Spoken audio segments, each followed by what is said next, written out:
good? Okay, we'll call this a meeting of the Jamestown City Council work session for Monday, June 23rd. Order, clerk, please call the roll. Councilmember Felton. Here. Bracken.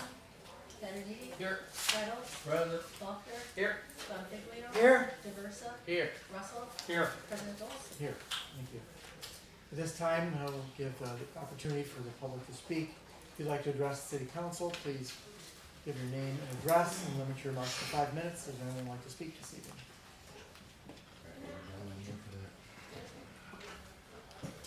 Excuse me, folks, I'm a little sick. Paul Wolf, 212 Fulham. I apologize for what I'm about to say. This is only my personal experience. Again, this is not accusations to anyone. I can't go to the police department with this. I'm intimidated at the window when I try to make officer misconduct reports.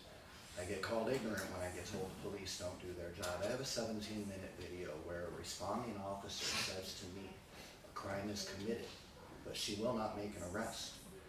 In that same video, her supporting officer says to me that if I pursue charges, I will be charged with filing a false report and arrested.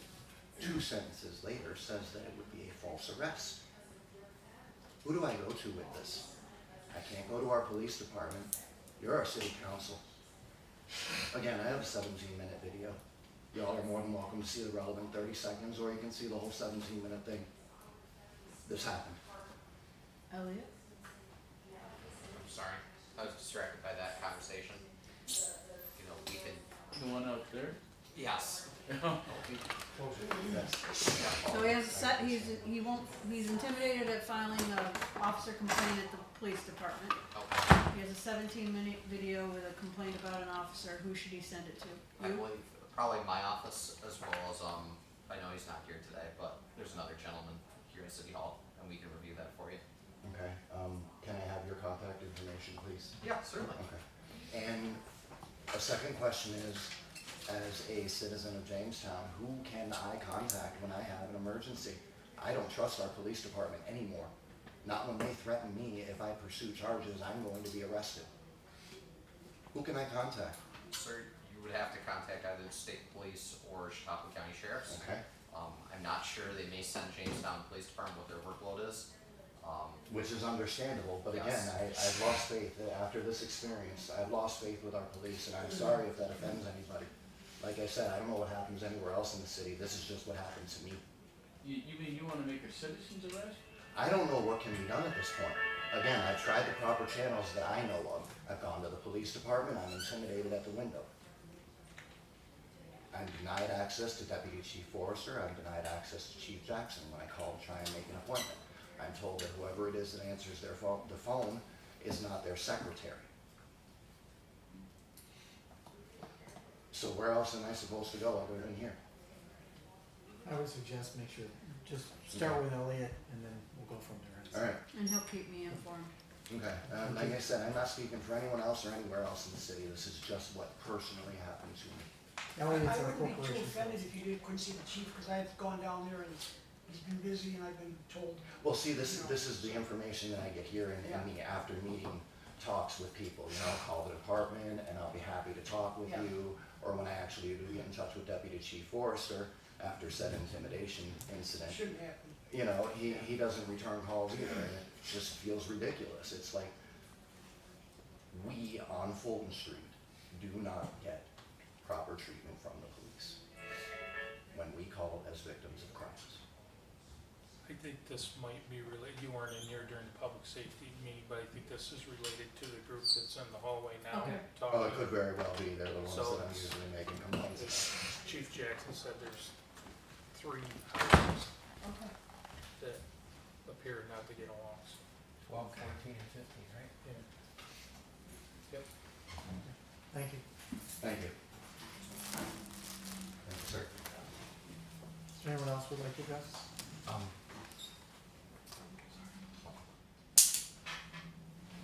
Did you want to say anything? You wanna speak, Mr. Riley? Yeah. Well, thank you. My name is Pete Riley. I'm at 2911.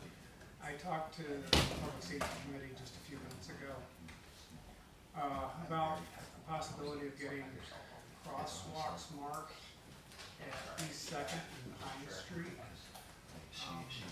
There's a lot of businesses down there now. We've got the little theater there. Eric Hagelin's got that deck there out in the lot, or out in the parking area of the street. And the traffic kind of whizzes by there very quickly. And my personal belief is that they're trying to beat the lights at Spring and Prendergast. They cross Main and they see there's still green down there, and they pick up speed and they go. So again, I just had a question how to approach the city about having that considered. And all I'm asking for is a crosswalk and a couple signs on each side of Second to maybe get people, drivers to be more aware that there is pedestrian traffic down there. Thank you. Thank you.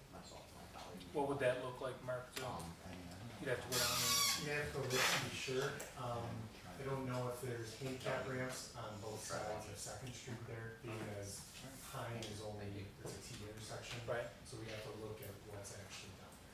So you'll take a look at that then? Okay, excellent, thank you. Thank you. Anyone else like to address the council? My name is Larry Kuhn. I live at 215. I'm the other thing that you guys dealt with in the last meeting. That's Fulton, correct? Yeah, sorry, 215 Fulton. I moved back roughly a little over a year ago after being gone 15 plus years. I move on to Fulton Street. Everything's fine and dandy. The people that you guys just dealt with in the last meeting are the same exact people me and Paul have been coming to these meetings complaining about. I've been accused of beating my wife, beating my dogs. I've had the dog catcher show up because she said across the street that there was a dog bleeding behind my house. None of these reports are true, none of them. The cop showed up and looked right at my wife and dog and could see there was no abuse. So how do I deal with people who continually do this and nothing happens?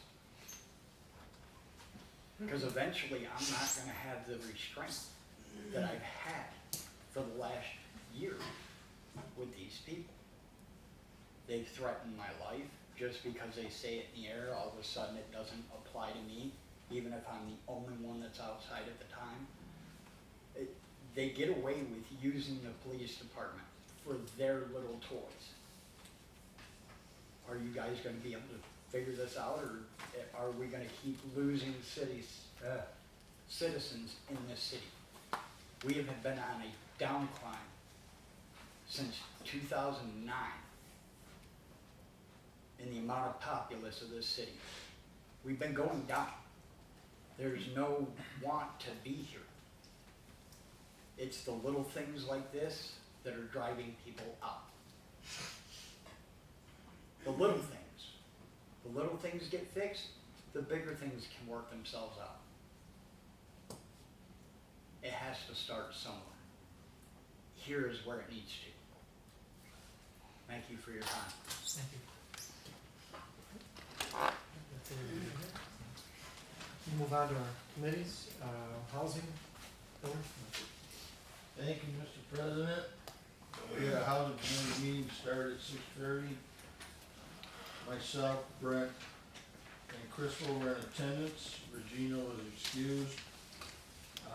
It started out that there wasn't any public comments, but later on in the session we heard from Margaret Conley of the Fulton Strong area and the concerns about some of the homes, concerns about some of the police, concerns about some of the infrastructure, and we addressed some of those as best we could, telling her that the demolition of some of those houses are in progress and the infrastructure is going to be forthcoming. We talked about two of the things that are on the agenda, the feasibility study and the pro-home housing, what do they call it? Pro-housing supply fund. One of them's $1 million with $100,000 per project for a study to be conducted. We're going to applied for an application for that. There's $100 million fund for the pro-housing, group, and Crystal expanded on that, we're gonna, do, some preliminary discussions in getting information for those applications, through the Empire State Development Corporation, who's having a meeting in Fredonia to help, see that we can maybe be competitive in those two granting funding sources. The feasibility study was mostly targeted for the Furniture Mart building. We're hoping to have developers in July to discuss either mixed uses that was once on the table or some other uses, maybe even a need for a conference center. So that will be forthcoming after Crystal and her team attend the hearing in Fredonia. We did have some discussion about more detailed work with Strong Street and Fulton and the infrastructure that's needed and necessary there. A third thing we brought up was New York State has asked the city to redo and insert certain language in the New York Local Government Code Enforcement Program. And from what I could glean, and I believe Crystal can confirm, there's 3 sections of verbiage that need some of our attention for this local law, which there'll be 20 days of public comment and of course a public hearing at our meeting, our voting session in July. Specifically, it was section 4 had to deal with building permits. Section 9 had to deal with unsafe building structures and equipment and conditions of imminent danger. Section 10 has to do with operating permits. So it's been adopted at the state level and we need to be in compliance. Also, I brought up the fact that it'd be nice if Miss Maku, who works in DOD, for economic development for the city, to come to either a housing committee meeting or a full council meeting and update us on her progress after being here 6 months. And we hope that we can have her here soon. Also, the consolidated action plan for HUD, we're going through that step, a 5-year total aggregate policy and a 1-year. We've approved submissions and we're waiting for public comment. The checking, Crystal mentioned that folks can add their comments, their feelings, their thoughts by checking the DOD website for different forms and also the survey that's been circulating to glean some more information from the public. Also regarding the consolidated action plan, the next meeting, or I should say not really a meeting, a public session that's open to everyone is being held tomorrow at the Lilly and Dixon Park on Faulkner and Sturgis. I believe 5:30? 5:30, yep. 5:30, thank you. And we also talked about Larry leaving the department and retiring, which is great. Crystal's added a new fella for Larry's position, Ken, and I can't remember his last name, Garcia, to be the building and zoning code enforcement officer, and Jason with another long name I can't pronounce as our principal planner. Which is great to hear that those spots are getting filled with some exciting young and experienced people. Further discussion about the Atlas Crawford building was talked about because of the work being done with all the scaffolding going up on Windsor, accompanied by the name of Ramsey Agriculture something. It's gonna be growing, vertical growing vegetables and things like that eventually. They're looking at biodigestion to turn into energy at some future point in time. Apparently, they also own 65 River Street, so there's news on that building that forthcoming will get some productivity out of it. And that's all that I wrote. If there's more, Crystal, please add to it. That was fine. Well, they If poured, anybody has any questions? Yeah, any questions? they poured money into the They building, have, correct? yeah. They have Yeah. over $250,000 just into 40 Windsor Yeah. itself, so they are invested. We've been working very closely with them for about a year and a half, and there's lots more to come. You should see quite a bit of activity over there for a while. Thank you. Thanks. Moving on to finance. Thank you, Mr. President. We have 6 resolutions. The first is, New York State Public Transportation intends to take by eminent domain 2 small sections of sidewalk on the northeast and southwest corners of the intersection of East 4th and Prendergast Avenue for the purpose of installing new curbing and light poles. And it will be paying us $420.00 for said parcels. That motion was approved. Next is, Bill mentioned the consolidated funding application for 2025, strategic planning and feasibility study program, the amount of $1 million, at $100,000 per project to facilitate strategic plans and/or feasibility. Also mentioned that we're hopefully gonna have that for the Furniture Mart building. That was approved. The next, the 2025 consolidated fund application. Empire State Development, in partnership with New York State Homes and Community Renewal, is launching a $100 million pro-housing supply fund to help finance essential infrastructure needed to facilitate new housing developments in certified pro-housing communities, of which the city of Jamestown is one. This is a new grant program here. We get money to help with some of our infill projects that may occur on Fulton Street and Cross Street. That was approved. Next, Lieutenants Adam McKinley and Joshua Nickerson are authorized to attend the FBI Great Lakes Leadership Seminar. We held at the Regional Command College in Niagara Falls, New York from September 21st through September 26th, with lodging, meals, and gas expenses paid by the Jamestown Police Department pursuant to Section 77B of the General Municipal Laws of the State of New York. That was approved. Next is, Mayor is authorized to enter an agreement with R. Patty Concrete Excavating of Jamestown, New York for the Allen Park Banshell Stairs Project 2025. Concrete stairs, tube railing and landscape, in a total amount of $110,980.00.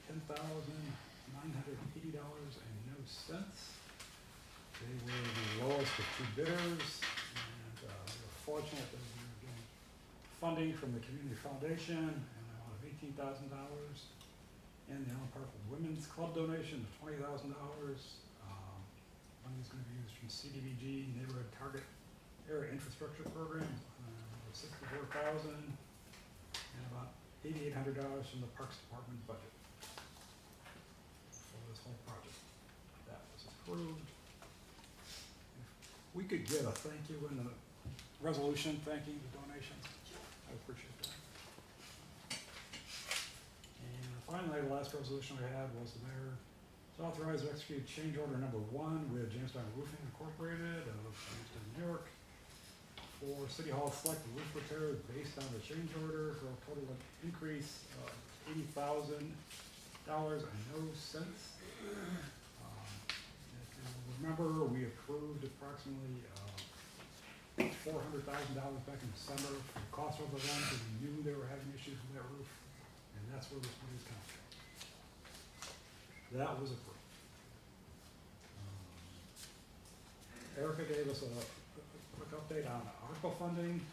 So far this year, we've only spent down $265,000, but we have 31 active projects that are currently ongoing, including the shooting range down in the basement of the building here. So we have just under $8.2 million left, but it is all allocated at this point. We're not counting our chickens before they hatch, but it could be a good thing. And that was all we have to find out. Thanks. Move on to public safety, Jeff. Thank you, Mr. President. We did have Margaret Conley that was in here earlier, and spokesperson for her Diamond Wear. They resided 214 Fulton Street, lower apartment. They're one of 3 houses on Fulton Street, along with Mr. Wolf, who spoke, that are having issues with one another and are not pleased with the police response.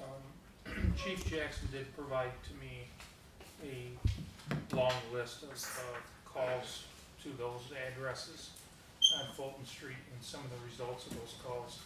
I will forward those on to all the other council members so they can see it's several pages of police calls and actions taken with that. So they spoke, and then also Mr. Maraglia spoke, which you heard him speak yourself about the crosswalk, and we'll look into that further and see what we can do. We had 2 resolutions, and the first one was also on finance. That was for Lieutenants Adam McKinley and Josh Nickerson to attend that training in Niagara Falls on September 21st to the 26th, with lodging, meals, expenses paid by the Jamestown Police Department pursuant to Section 77B of the General Municipal Laws of the State of New York. That passed through public safety. The second resolution. I have a question on that, Oh, Jeff. go ahead. Councilman Russell. Yes. I guess I can ask, I don't know, you were the chief. Hey, Chief, does that, when they go to those FBI, is it benefit for here? Or is this, are they looking to leave here and get into the FBI?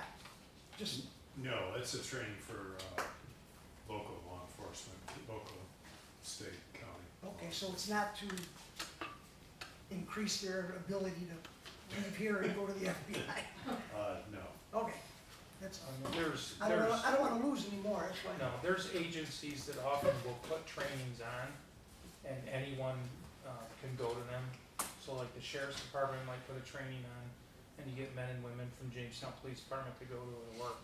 In this situation, the Okay. FBI is putting this training on. So it's Thank you. it's a great way to foster relationships among departments, and then also sharing of information. The second resolution was the Board of Public Utilities is hereby is requested to install a new 150 watt equivalent LED light fixture at the following location: BPU pole number 30185 on Meadow Lane. I think the mayor got an email on that it was dark over there, so that passed. And then we had, which Bill had talked about, the local law 2 of 2025, the update of the code enforcement laws recommended by the New York State Department of State. That passed. And then we had a couple informational reports. First one was for the Babe Ruth World Series meet and greet to be held on Friday, August 15th 2025 from 4:30 p.m. until 8 p.m. on Lafayette Street between 2nd and 3rd Streets. All the paperwork was in order on that. The mayor's involved in that. So it's a great event. That passed. And then there was a second informational report for Latinx and Hispanic Heritage Festival to be held on Saturday, September 20th, 2025 from noon until 8 p.m. at Jackson Taylor Park. All the appropriate paperwork was submitted for that, signed off on, and that passed as well. So, and that's all we had. Any questions? Okay, thank you. Randy from Public Works? Yes, thank you, Mr. President. We did not have anybody from the public attend our committee meeting, and we did have the 2 resolutions that were mentioned in finance, and that's with the concrete stairs and the railing over to Allen Park Band Shell, and improve that. And the other one would be the change order for Jamestown Roofing for the 80,000 for the additional roof repairs. Other than that, we just talked about the city DPW is in full swing with their summer work plan, and they are reconstruct of Schuyler Avenue, which is up by my house. They're coming along really nice. And Barrow Street, they're doing a lot of curb and gutter work up there. And then they have a whole slate of other streets they're gonna be doing. So they are in full swing, and hope the weather cooperates well. So, and that's all we had. So the additional 80,000 for the roof, I mean, that's obviously the main roof on City Hall. 20%. What have they run into that's the problem? So this is actually, so the roof is actually, there's two roofs to it. There's the main roof, and then there's a penthouse roof. The penthouse is above a mechanical room for the elevators and the stairwell. So as they've been going around that penthouse and getting it more watertight, we've still noticed leaks coming in the building from around where the elevators are. So in further investigation into that, we've realized that that roof itself too is also needs to be replaced. So this is going to be a layover roof. They're not ripping that roof off. They're going to be putting material over the top of that existing roof. And it's not a very big roof. It's small, but there's a lot of equipment up there. So it's a lot of messing around to get around all that equipment, that sort of thing. So are you saying that you really wouldn't know that that was a problem when the initial bid was given out until they kind of tore into it? Is that what you're saying? So when the engineers first looked at the roof, which is 4 to 5 years ago at this point, they didn't think it needed to be fixed immediately.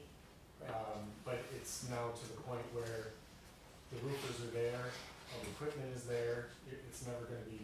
It has to be done in the next 2, 3, 4 years, but it'll never be cheaper than right now. What's the footprint on that roof? It's about 1,500 square feet, or just the penthouse, the additional section. An Elliott question here, I guess. I don't know if you can answer this. I know we have a Verizon tower up there. Are we seeing any money? No, not yet. We're pursuing action against them. Okay.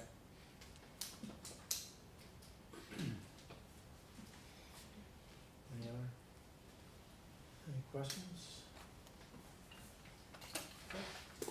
That's it for committee reports.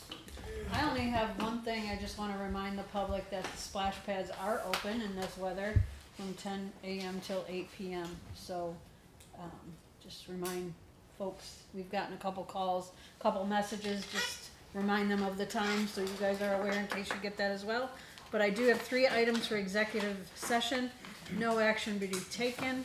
Elliot, you can determine what order and who you want here, but they're all ongoing litigation. Just Chief Jackson. Okay. It's the only person. Okay. We have a motion to go into executive session. So moved. So moved. Second. All in favor? Aye.